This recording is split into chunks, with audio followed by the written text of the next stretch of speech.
अगर आपने इस वीडियो को देखना शुरू कर दिया है तो मैं रिक्वेस्ट करूंगा कि कृपया इस वीडियो को अंत तक देखें। दोस्तों, कोरोना वायरस तो खत्म हो जाएगा पर उसके बाद अपॉर्चुनिटी क्राइसिस शुरू हो जाएगा। यानी कि लोग तो होंगे पर काम नहीं होगा। हम सबको पता है, आप और मैं जानते हैं कि इकोनॉमिक मशीन कैसे काम करती है। इकोनॉमिक मशीन तब काम करती है जब कोई खर्च करता है और कोई पैसा लेता है। यानी कि कोई स्पेंड करता है, किसी के पास पैसा आता है, एक्सचेंज ऑफ गुड्स होता है और तब इकोनॉमिक मशीन काम करती है। हमें पता है कि पिछले 2 महीने से देश में सारे ट्रांजैक्शंस बंद हैं, सारे मेजर ट्रांजैक्शंस बंद हैं। ना कोई पैसा दे रहा है, ना कोई पैसा ले पा रहा है और इसकी वजह से पूरी इकोनॉमिक मशीन ठप पड़ी है। पूरे इंडिया की नहीं, पूरे हिंदुस्तान की नहीं, सिर्फ इंडिया की हम बात क्यों करें, पूरी दुनिया की इकोनॉमिक मशीन ठप पड़ी हुई है। इस बात के लिए सब चिंतित हैं। मंदी आ चुकी है। कोई कह रहा है कि वर्ल्ड वॉर 2 के बाद की मंदी सबसे बड़ी ये मंदी है। दोस्तों, आपने सोचा 2 मिनट भी ये ख्याल आपको आया कि हमारे देश की अगर हम बात करें तो हमारे देश में उसका तो कहना ही क्या, जो रोज कमाते हैं रोज खाते हैं। आपने सोचा 2 महीने से रेलवे नहीं चली। रेलवे बिगेस्ट एम्प्लॉयर है पूरी दुनिया की, यानी कि लाखों लोग एम्प्लॉय करती है इंडियन रेलवेज। इंडियन रेलवेज लाखों लोगों को सैलरी देती है। इंडियन रेलवेज ने सपने में भी कभी नहीं सोचा था कि एक दिन भी ऐसा आएगा जब रेल नहीं चलेगी, और यहां तो 2 महीने ऑलरेडी हो चुके हैं। आपने सोचा कि उस रेलवे पर कितने लोग डिपेंडेंट थे, रेल के चलने पर कितने लोग डिपेंडेंट थे। रेलवे स्टेशन पे हजारों स्टॉल्स हैं, खाने पीने की स्टॉल्स हैं, किताबों की स्टॉल्स हैं। रेलवे स्टेशन के बाहर कई ऑटो वाले हैं, रेलवे स्टेशन के बाहर कई रिक्शे वाले हैं। रेलवे स्टेशन पे, रेलवे के अंदर, ट्रेन के अंदर भीख मांगने वाले कई लोग हैं। ट्रेन के अंदर जाके छोटे छोटे बच्चों के खिलौने बेचने वाले बहुत लोग हैं।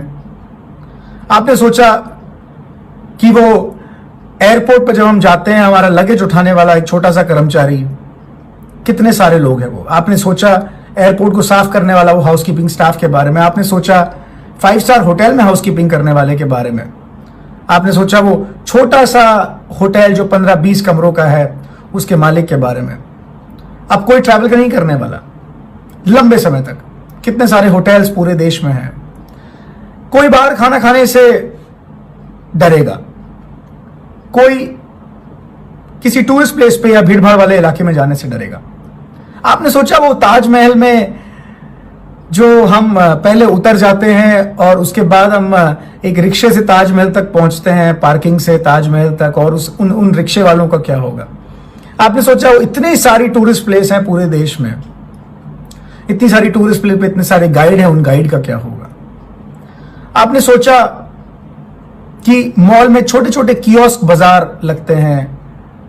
देश में हमारे हफ्ते में एक दिन संडे बाजार लगता है, किसी दिन बुधवार को बाजार लगता है। वो छोटे ठेले वालों का सोचा, कितने सारे हमारे छोटे खाने पीने का ठेला लगाने वाले लोग हैं, जो कोई पानी पूरी बेचता है, कोई कुछ खाने का सामान बेचता है, कोई कुछ बेचता है।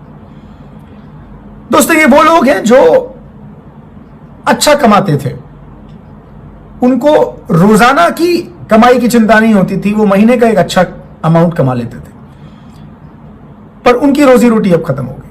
आपने सोचा उन लाखों ओला और उबर के कैब ड्राइवर्स के बारे में जो 15-20 हजार रुपए महीने का बनाते थे, जिन्होंने 2 महीने से कुछ नहीं बनाया, उनकी गाड़ी की ईएमआई उनको देनी है, उनका घर उनको चलाना है।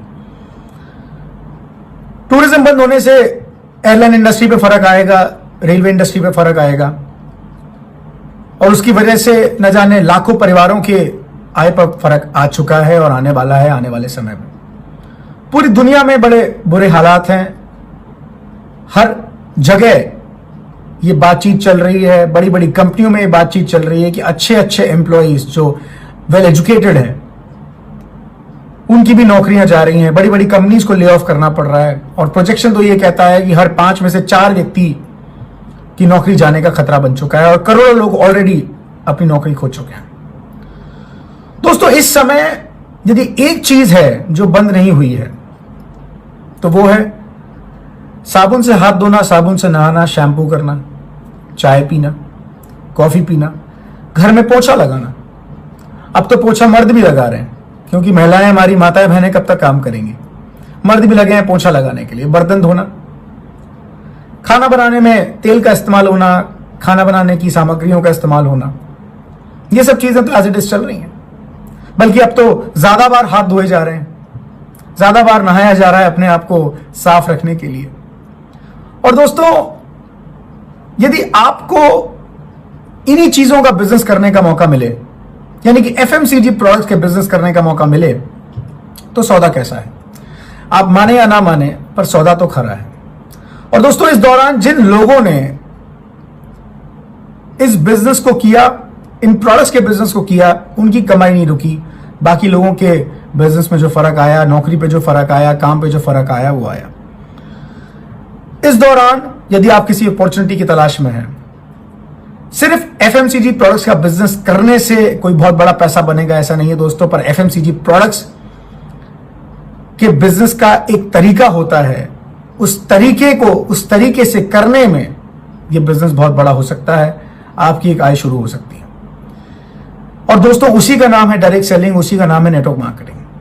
यदि इन सबको देखते हुए भी आपको ऐसा लगता है कि आपको नेटवर्क मार्केटिंग की जरूरत नहीं है और आपको नेटवर्क मार्केटिंग नहीं करना है, तो कृपया करके नेटवर्क मार्केटिंग मत कीजिएगा। पर अगर आपको ऐसा लगता है कि नहीं, मुझे एक एक्स्ट्रा सोर्स ऑफ इनकम की जरूरत है, तो दोस्तों, आपको नेटवर्क मार्केटिंग की जरूरत है, आपको डायरेक्ट सेलिंग की जरूरत है।